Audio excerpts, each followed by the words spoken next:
په دې لابراتوار کې آسیایي پړانګ رنګ غوماشي د ژوند په هر پړاو کې لیدل کیږي، له لاروا څخه نیولې تر بالغې حشرې پورې. الیونورا فلاچیو هغه څېړونکې ده چې په اروپا کې د آسیایي ځنګلي غوماشي د چلند په اړه تر ټولو ډېر معلومات لري او اوس نوموړې یوه ډېره غیر عادي تجربه پیلوي چې څو کاله یې پرې کار کړی دی.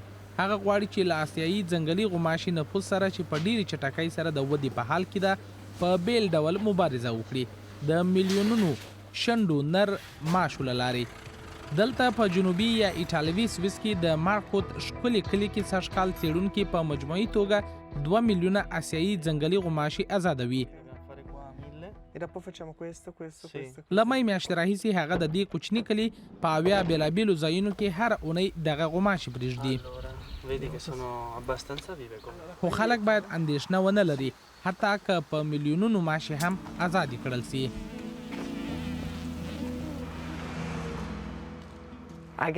اصلا نه، ځکه دا نر ماشي دي او نر ماشي چې چل نه کوي، یوازې یوې او بلې خوا ته الوزي او تر یو څو ورځو وروسته مري. د لنډ ژوند وجه دا ده چې نر آسیایي ځنګلي غوماشي د شنډولو لابراتوار او بیا انتقالېدو په ترڅ کې ضعیف سوی، خو په دې لنډ ژوند کې هم هغوی ماده راجلبوي او له نورمالو نرانو سره د سیالۍ جوګه وي. د شنډو نرانو د ډېر شمېر له کبله ورسره ماده هرو مرو مخامخ کیږي. شنډ نر ماشي هلته له موجود ماده ماشو سره یو ځای کیږي او کله چې هغوی د نسل زیاتولو لپاره جوړه شي نو دغه ماده د ټول ژوند لپاره شنډیږي. او په دې توګه د آسیایي ځنګلي غوماشي د نفوس د سقوط لامل ګرځي. د الیونورا فلاچیو هدف دا دی چې د ازمایښت لپاره په نظر کې نیول سوي دې سیمه کې د دغو ماشو شمیر تقریبا 80% راکم کړي. د ایټالیا په بولونیا کې د چاپیریال او زراعت په مرکز کې شنډ شوي نر غوماشي روزل کیږي. پیل یې د هګیو له تولید څخه کیږي. په دې پنجره کې ماشي سره جوړه کیږي. ماده ماش ته په منظم ډول د ژویو وینه د خوړو لپاره ورکول کیږي، ځکه دوی یوازې هغه وخت هګۍ تولیدوي چې وینه یې څکلې وي. هګۍ د 4 اونیو په موده کې په لاروا بدلیږي او بیا بالاخره په کوکون یا شفیره. په دې پړاو کې نر او ماده سره جلا کیږي په اصطلاح د ډایمنشن انالایسیس یا اندازې د تحلیل میتود له لارې. نر غوماشي له ماده کوچنۍ وي.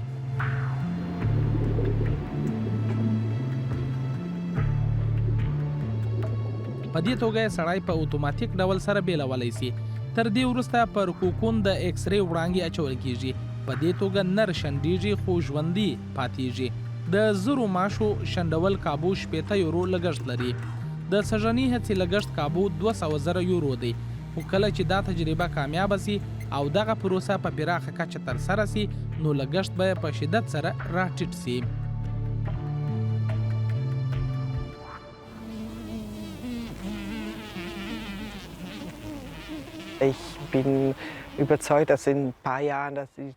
زه باور لرم چې یو څو کاله وروسته به دا پروسه ډیره ارزانه وي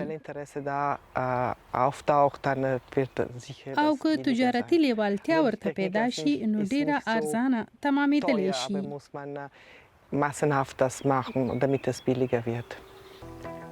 که چیرې دا طریقه کار ورکړي نو د روغتیا نړیوال سازمان سره به په ګډه دا پروژه په ځانګړي توګه په هغو هیوادونو کې پر مخ یوړل سي چیرې چې آسیایي ځنګلي غوماشي د انسانانو ژوند ګواښلی سي.